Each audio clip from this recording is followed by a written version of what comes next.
The Bible speaks much concerning witches, necromancers, those who use divination, wizards, and those who have familiar spirits.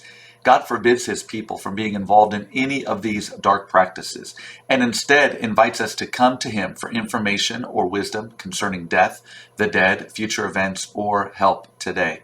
Leviticus chapter 19 verse 31 says, "Regard not them that have familiar spirits, neither seek after wizards to be defiled with them. I am the Lord your God." Deuteronomy chapter 18 verse 9 says, "When thou art come into the land which the Lord thy God giveth thee, thou shalt not learn to do after the abominations of those nations.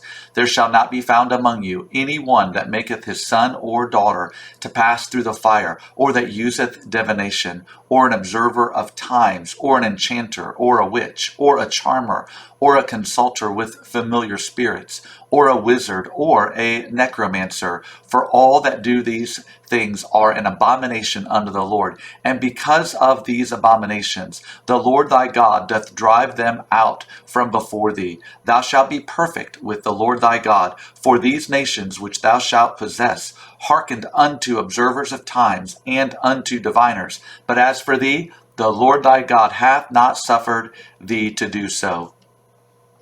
God is not amused when his children dabble in darkness. Saul tried it, Saul the king, and God said that this was one of the reasons for Saul's death. In 1 Chronicles chapter 10, it says, "So Saul died for his transgression, which he committed against the Lord, even against the word of the Lord, which he kept not, and also for asking counsel of one that had a familiar spirit, to inquire of it, and inquired not of the Lord. Therefore he slew him, and turned the kingdom unto David, the son of Jesse."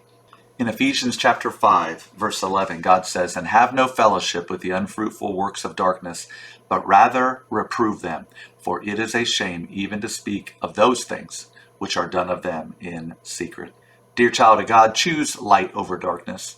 Choose God over evil spirits. Don't dabble in the things that God has set you free from.